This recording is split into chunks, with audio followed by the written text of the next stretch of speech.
got a really cool atmosphere out there. Tell me when you all are ready. Good. TV's ready? Everybody? Yep. That's good. Get AJ out of the way. Get your rear end out of the way. I'm causing trouble all the time, aren't I? That's what I have to do at practice every day. Would you move, please, so I can see? If I played for you, you'd make me run a lot. I would. No, you couldn't play for me. No. Adam sure couldn't. He's never on time. That's what I told Eric Church. He's always an hour late. So he said, I couldn't play for you, could I? And I said, no. You can play music. You forced Adam and me into the portal. I was listening to Freddie get on the tight ends out there. They do something bad. Australia. Yeah.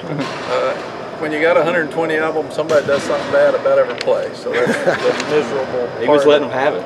The miserable part of preseason. Injury report, we've got word back on R.J. Grigsby. He's out 4 to 6 weeks, so that's good, with a lower leg injury. And Legend Cavazos is out 4 to 6 weeks, which is really good. We were afraid that he was out for the year.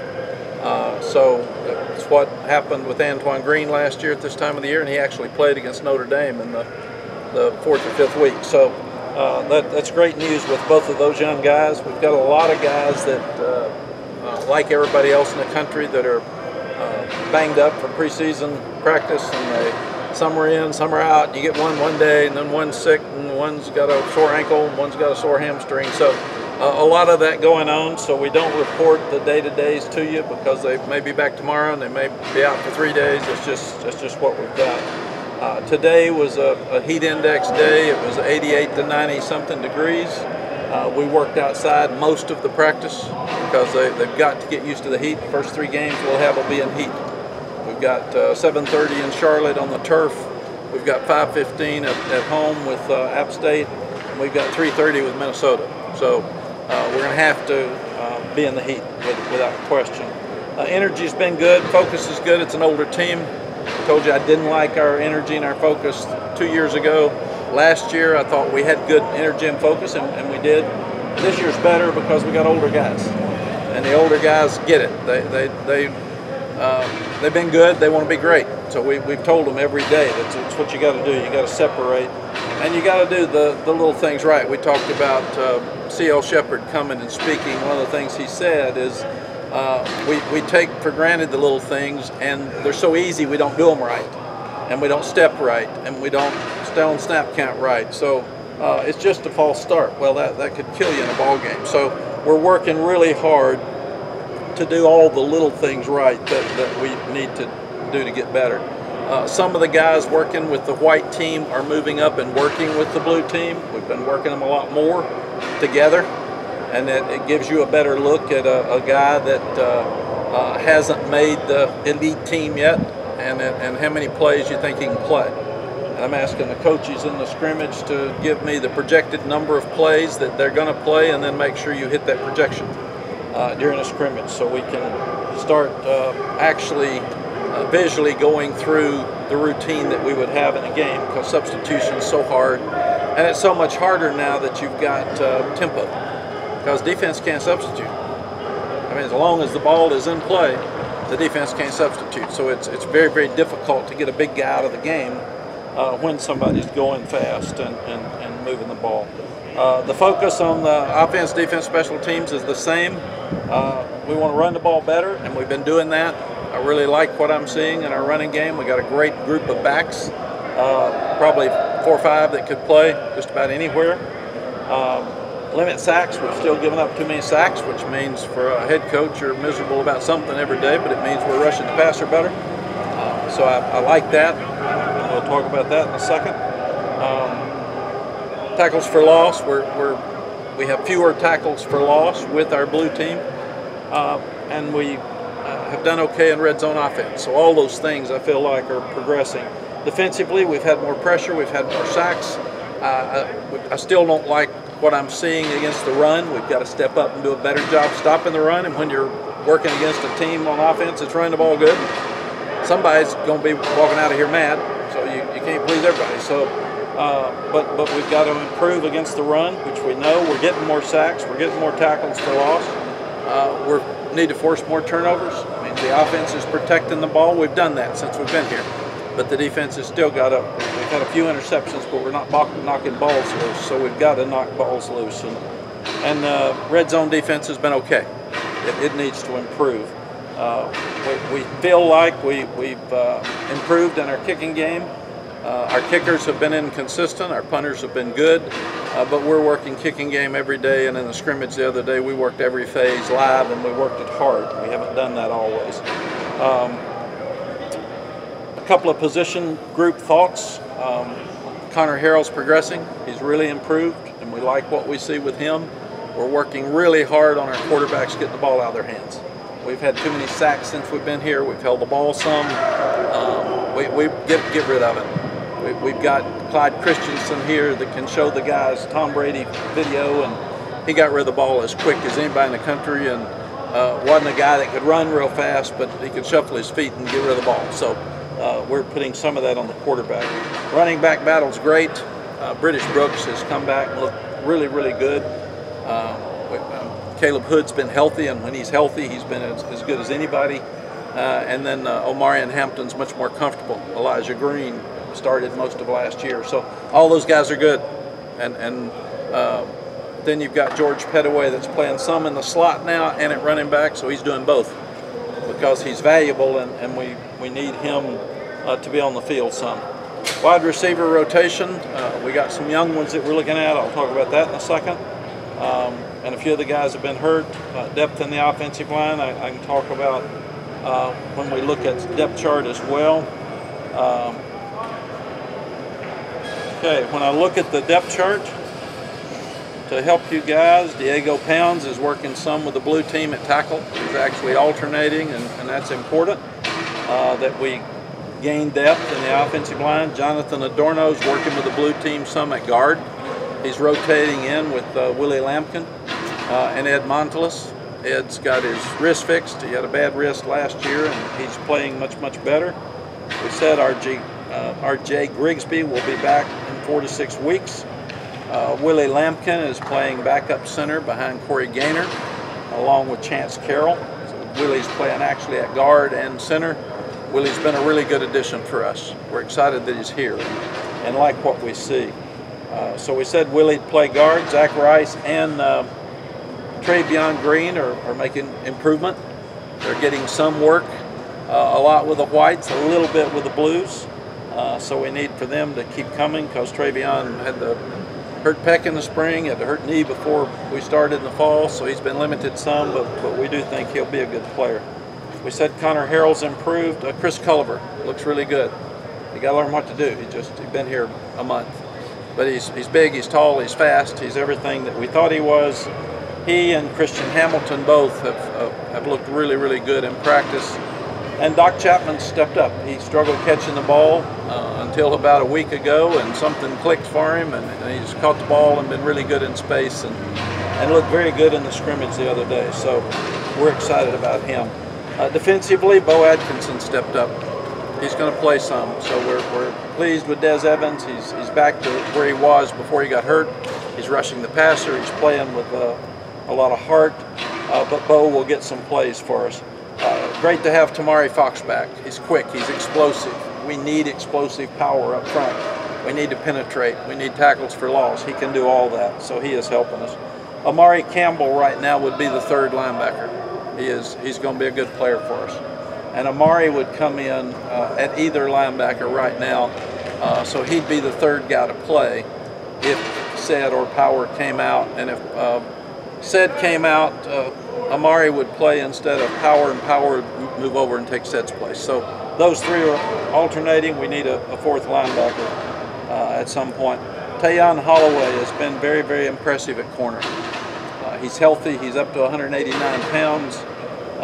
Elijah Huzzy, Tayon Holloway, and Marcus Allen right now would be the three corners that would rotate. And we've had some guys out at safety, so we've got enough safeties, but we've got to get them back on the field and make sure that they all get enough work before the opening game, because safety is a position we've got to play better. Caleb Cost has done some good things at the star position, the nickel position. He plays older. He's very experienced for a young guy. He plays like he's experienced. And then we said Legend Cavazos would be that fourth corner, and he's out for 4 to 6 weeks as we look at him. A couple of things, really the only rule change that really would matter most to you all would be they're going to run the clock after first downs, except for the last 2 minutes of the half and the last 2 minutes at the end of the game. And that's going to take out, we feel like, 7 to 9 plays a game. I didn't agree with it. I think fans want to see guys play. You got 120 guys. It's hard to get them all in the game anyway, so I hated to take plays away from fans and take plays away from players, but I wasn't asked. So, but that's pretty much that. They won't let you call back-to-back timeouts anymore, so you can't ice a kicker. So if you call a timeout and the kicker goes out to kick, you can call one timeout, but you can't call 2 timeouts in a row to ice him. So they changed that rule again. I don't know why, but they did. And then roughing the kicker, there was a roughing the kicker penalty at the Kentucky-Vanderbilt game where the punter lost the ball, ran back in the end zone, tried to kick it, somebody ran into him. They called it a flag and gave him an automatic first down. So they've changed that now. If he is outside of the tackle box, if he's running, if he loses the ball, if he's got the ball for more than 5 yards after he catches it, you cannot rough the punter. And that's another rule that's changed. The last thing before I open it up to questions is we still haven't heard any word on Tez Walker's situation. The NCAA's had a tough 3 years. There's been a lot of changes and things now that since they've been changed we got to fix. And we continue to fix them. I really like what I see with President Charlie Baker coming in from the governor's position at Massachusetts. There's already been some changes that are good. I hear that we've got more changes that are coming. And one of the changes that needs to happen is the way we handle mental health. We have a committee that sits up there that never talks to Tez, never talks to his grandmother, never talks to our doctors, never talks to the mental health people on our campus, never talks to our chaplain who Tez talks to every day and feels really guilty that he's brought negative attention to our program, which he shouldn't, but he does, and he's really struggling. I see him crying after practice. He came over to me and said, "Have you heard anything?" And he does every day. And if you look at it, number one, he's only played at one school. That's different than a lot of these other guys. He's only played at Kent State. The second thing, and maybe most importantly, is one of the most important things, is that the school that the young man transfers from writes a letter that says they agreed that he needed to transfer for his mental health. And Kent State did that. Most of these guys that are out there, the school that they're leaving didn't want them to leave. Kent State understood. He lost his head coach. He lost his position coach. He lost his offensive coordinator, and his grandmother hadn't seen him play. So he comes here thinking he's going to play, and they changed the rule 2 days after he enrolled in school, which is not fair to him either. He didn't have all the information in transferring. And then at the spring game, his grandmother got to come and see him. They had 30 family members at the spring game because he's from Charlotte. So as I look at it, I see a mental health issue. I see it at the highest level. And I can't imagine that some committee that's sitting up in Indianapolis with doors closed that has never met this kid doesn't have to step up and really look at mental health if we're worried about student athlete welfare like we say we are, and if we're worried about mental health like we say we are. Because you're taking away his opportunity to play, you're taking away a guy's opportunity to play that's on the watch list for the best receiver in the country. You're taking away an opportunity for a guy to play in the NFL. So you're taking away opportunity for compensation, and you're taking away, most importantly, he needed to be back close to home, and he needed his grandmother to see him play for the first time ever. So I'm banking on Charlie Baker. If we are changing, it's time to change, and I'm banking on him stepping up and changing because it's what's best for this young man. It's not about us. He is a good player, but if I say that I'm going to take care of every player and treat them like I'd want my son to be treated, that's what I'm trying to do in this situation. Tez needs to be able to play. That's the only fair thing for him, and people need to stand up for it, because that's an area we need to get changed. We went from everybody being eligible to now nobody's eligible. That's not, neither one of them are fair. Neither one of them are right. So let's do what's right for the NCAA. Let's don't say we care about student welfare, and let's don't say that we care about mental health unless we do. And here's a great opportunity to show that we do. Mack, Cooper wrote to Charlie Baker. Have you heard anything about that? And no. What kind of contact can you have with anybody in the NCAA? We've told them all our story, Art, and that's about all we can do. I can't do anything else. But the story is there. It's obvious. And it doesn't need to be a check mark blanket. We're not letting people transfer. It needs to be a mental health issue that we look very, very carefully at. We got more mental health issues right now with kids in our country than ever before. And we need to take it very seriously, and we need to look at it very seriously, and this is a serious case in my estimation. Aside from Tez, what are a couple of the primary concerns you have now that you're a little more than halfway through fall camp and you've seen a lot of physical contact? We've had too many sacks here for 4 years, and I've told Chip and Freddie and Larry Porter, I'm not going to go through another season with a bunch of sacks. We got a great quarterback, protect him. And part of it's him getting the ball out of the hands. Part of it's Connor getting the ball out of the hands. That's a quarterback's job. But if we run better, it'll help. But I'm not going to spend another year with a bunch of sacks. So that is a key. It's been a goal for 4 years, 4.5. It was a goal in the spring. And then the other day in the scrimmage, we still had too many. So it's got to get fixed. We talked to Chip on Friday, and he said, when asked about getting to 8 deep on the offensive line, that you aren't there yet. There's been a lot of inconsistency throughout. How big is a concern is the lack of consistency throughout that group right now? I think the tackles have been inconsistent. The inside guys have played good. So, and we've been inconsistent in the offensive line since we've been here.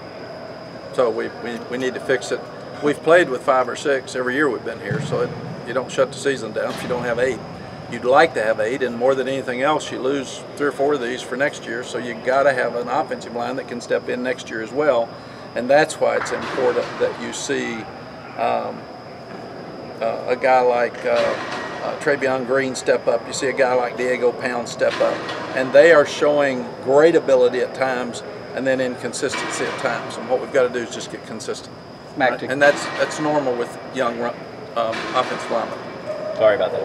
To go back to Tez, can you give us some more insight on how you went about the appeals process, like what sort of materials you tried to get together, what sort of presentation you tried to make? Yeah. And also, just to go along with that, do you think you're not going to hear from the NCAA until they make a ruling on his appeal? I mean, do you think you're not going to be in contact with them? Pat can help me with this as I go through. Number one, we got information from doctors, chaplain, mental health people, Kent State, same thing.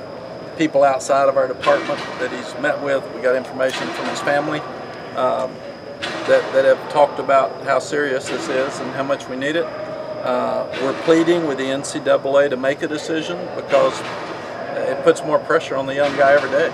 It's not us. We'll be able to play if he doesn't play. We'll have somebody ready. But for him, if you can imagine what he has on the line and the mental health issues and him having to wait to find out every day, so we don't know when we're going to hear from him. Is that fair, Pat? That's correct. Yes. So the first time you hear from them might be when they say yay or nay. That's the only time you'll hear. Yeah, we don't. They don't have discussion with me, and I don't call them. They wouldn't answer if I did. So. Do you have a time frame on when you might get an answer? No, they don't have a time frame on when they look at these cases. Mack, I know you said that you heard back a few weeks ago. Do you remember what the day was when the initial waiver was first sent to you?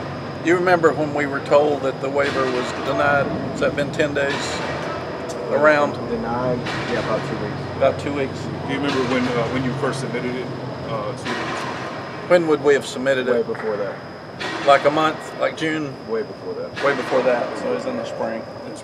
Does it make it tougher that because everything is kind of flipped now, there's not much precedent to kind of look at to sort of help There push is them precedent along? to look at. If you say, I care about student welfare, if you say, I care about mental health, this is a classic student welfare mental health situation. So it is, period. On top of it, he made a decision. They changed the rule 2 days after he was admitted to school. So he couldn't go back. And then Kent State has sent a letter that says it's in his best interest that he transfer here. That's pretty powerful. That's not happening in many places because they were worried about him and they wanted him to get back home. Is UNC prepared if you get a ruling back and they don't clear him to continue working toward this? I can't answer that. I guess we're looking at, we've never been through this. Yeah. So we're looking at what's next. Tez would have the right to pursue in different avenues. We can as a school do that. Mack, on the offensive line, what is the challenge to build consistency and chemistry while giving guys enough reps in that 8? Tommy, we're practicing so much, we got plenty of time for everybody. We're over there all day, every day. We get over there at 6:30 in the morning. We leave here about 10 at night, and so there a lot of guys can get a lot of reps. So I'm not worried about that. I think they're and that's the other thing. We're working them together a whole lot, and we're working like Diego white and blue. So he's working with both, and then we've worked William Barnes some at right guard. So we cross-train, and with injuries, you know, Jack Bicknell taught me one thing. They only play with 7 in the NFL. And one guy has to play right guard and right tackle. If they get one hurt, the guy may have to play center that's a guard. So 5's enough, 6 is enough, as long as you stay healthy. But we'd rather have 8, and more than anything else, we'd rather also start working toward building our offensive line for next year. What has Amari shown to elevate himself into that third linebacker position? Amari, he's a lot like Power. He's quick. He's a hitter. He's been really, really mature. He was here for the spring, so it's like a sophomore by the time you've been through spring practice, and he absolutely loves to play. He will light them up now. He is. We have to pull him off. So I love the kid. He's going to be a great player for us. Going back to the offensive line, how important has Corey Gaynor been, his leadership, you know, especially given he's one of the older guys on the team and, you know, with the offensive line? Corey Gaynor's been a godsend. He's tough, he's smart, he's driven, he's got such respect from the other young people that he can call them out. We call them up instead of calling them out. But he can walk over there and say, that's not good enough, get your head up and let's go back to work, and they listen. So he is what we need in the middle. He and Drake are true cogs to the leadership of this team. And you got to be strong down the middle, and we are. We're strong at running back, we're strong at center, and we're strong at quarterback. And that really helps us. Mack, you said a couple of years ago that you can't really tell if your team's going to be ready to play the first game. Is that harder now than it was before? I think that's what you heard. What I said was you never know how good you're going to be because you're playing against each other. We don't have preseason games. We've got enough NFL guys on our staff right now that they said it's such a great advantage when you can go play some guys against other guys. You don't have to game plan, but at least you can see how they're going to respond. We can't tell how Amari Campbell's going to respond. He's never played in a college football game. I remember when I got here, we played Chaz Surratt in his first game ever at linebacker against South Carolina, and we didn't have enough people to tackle him. We had a thud in practice. He had never tackled in a game. And I remember he missed a running back in the third play, and Jay Bateman screamed at him. I said, he missed a tackle. I said, he's never had a tackle. God, man, give it up. And then Storm Duck goes in as a freshman at corner because somebody got knocked out, had a concussion, and Storm, who got turned down by South Carolina, went out and played the whole corner against South Carolina. So what you do is you know, everybody can say they think they know who their team is. If you're playing somebody that you're going to beat, you pretty much know who they are because it's easy. If you're playing a great team like South Carolina, you have no idea how they're going to respond until you get out there.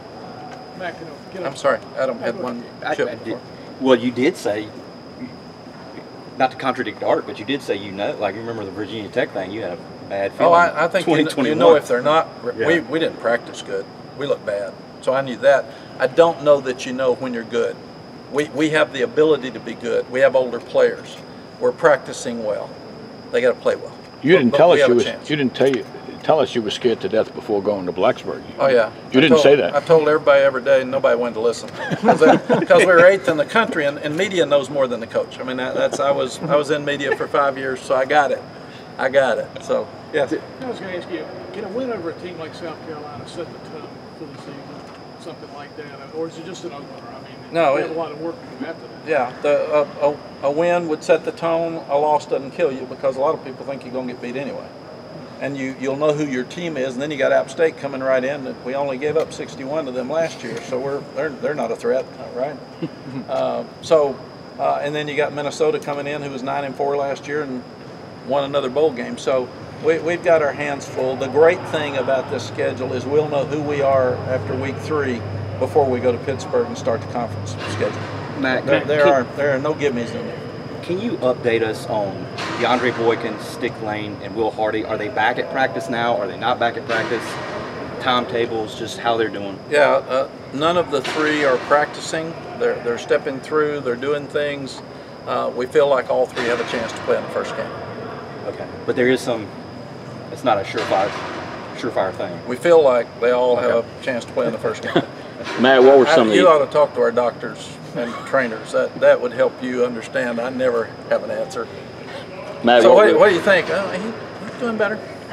So how long do you think? I don't know. Dr. Smith. It just depends on how he's going to respond. So that's what I get, Dr. Smith. Thank you. Yes. Matt, what were some of the other things that stood out to you Saturday with the scrimmage? We're fast. We're playing the ball better at corner. We only gave up 3 explosive plays, which is totally unlike last year on defense, which again worries you more that we need to get more explosive plays on offense. But they're really competing. They're getting along. We've got to get depth at linebacker. We haven't gotten that yet. We've had some guys that are out, not to keep them out for the game again, but they're out, don't get to practice, so that's hurt us with creating our depth at linebacker. We talked about the depth in the offensive line. I was looking at this for you all. Most of the offensive guys have played. There'll be the 2 transfers are new, a couple of freshmen. It's pretty much the same offense we've had out there for a while. So when you talk about those guys, you pretty much know who they are. Defensively, there's some new guys. All 3 corners as such. Marcus played a little bit at the end of last year, but Tayon hasn't played and Huzzy hadn't played. So those guys are all new. We got to do better at safety. And that's why we got to get those guys well so they can tackle and fit and do the things they need to do. I am encouraged about our pass rush. I am encouraged better about tackles for a loss. I still think we give up too many big runs. We've got to stop things in that area. Where does that level of discernment kind of kick in? For example, you said the defense limited explosive plays, but the offense needs to get more explosive plays, or even up front getting more sacks. We need to stop giving up sacks. Where does that come in? Where it's like, okay, this is more of something this unit's doing well, and this is something that this unit needs to improve. The most important thing is at this point in preseason, you don't have game plans, so you don't game plan against your own defense. So if our tackle can't block Kamen Rucker, you'd have to have somebody help him. So what we're trying to do is see what they can do without help. And then after you see what they can do without help, then you get a game plan that will help them. So we're not going to have sacks, but we may have to take different precautions to prepare ourselves not to. And some of those younger guys you brought up, Diego, Trevion Green, one word you brought up with them was consistency as far as their line play. What's kind of the next step for them to get that level of consistency? Young guys aren't as consistent as older ones. Older ones have been through this. A great example is we had a 75-play scrimmage, and then the next day we had a hard practice. And we did it on purpose to see who could scrimmage and be excited and come back and do it the next day. Some of the guys we're talking about didn't play near as good the second day because they were excited about one day and couldn't get it back in a position where they created an edge the next day. That's what I told them today. You're showing, I don't want to hear you, you're showing us every day who can do this and who can do it at a high level. Love all of you, but some of you can play longer and more and better than others. And what we've got to do is decide who can play number of plays based on how you practice every day, not what we hear. I want to play, all of them want to play. I want to play in the NFL, all of them want to play in the NFL. Who prepares? And that's the difference. Matt, you mentioned the depth at running back. How do you determine, is it situational who will play and what it may be like? How is it a kind of a good problem to have? Yeah, it's a great situation, and it'll sound like coaching jargon, but it's not. preseason is to figure out who stays healthy. We're pressing them all hard, and then figure out a skill set. Just like we know George is good in space with the ball in his hands. So let's work out ways to get him at slot, even if it's at running back motioning to slot. If he's better out there than he is inside, let's play to his strengths. And you look at it, British and Caleb Hood and Omarion are all big-bodied guys. Elijah Green's a big back, but he's not as big, but he's real fast.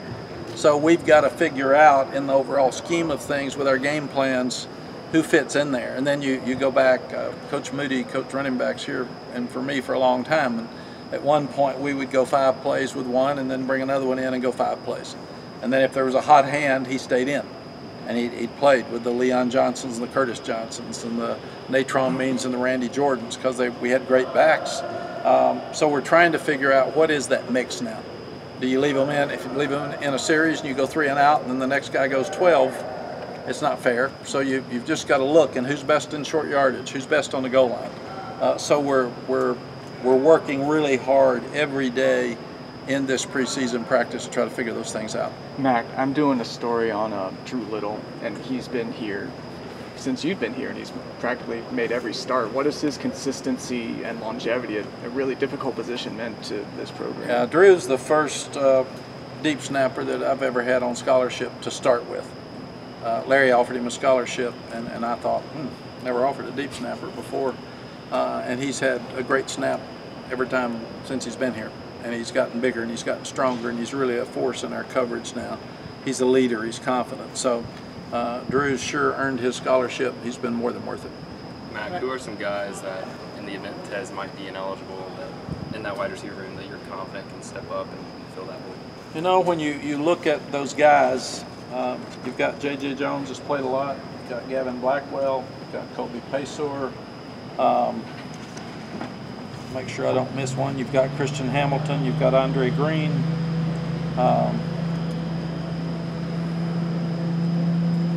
Doc Chapman stepping up, and then you've got Nate McCullum. So we got enough. It's just you. And the issue with Tez, we'd like to have him because he's got a chance to be really good, but it's more about him and his mental health than it is us. Mac, is all this still fun for you? It is. You know, it is fun and it's a lot of work. Sally said I like chaos. I don't think I do, but I like fixing things. And preseason camp is the most important time for a head coach as far as his team is concerned. Obviously recruiting and decision making, all that stuff's important. But to have them out here the right amount of time, have them in the heat the right amount of time, hit enough that they're ready to hit against South Carolina but not get them hurt, run enough that they're in great shape but not be too tired. I mean, it's a load. So you have to look at, I'll go and watch an hour and a half of video to watch every one of them run. You see, we're supposed to scrimmage tomorrow. Do we need to scrimmage tomorrow? If not, we change it and back it off a day. And how long do we need to scrimmage? And how many plays does Seth Gray need? Or does he need to scrimmage? So you got to get the ones that are inexperienced that you're trying to evaluate, you got to get them a lot of work without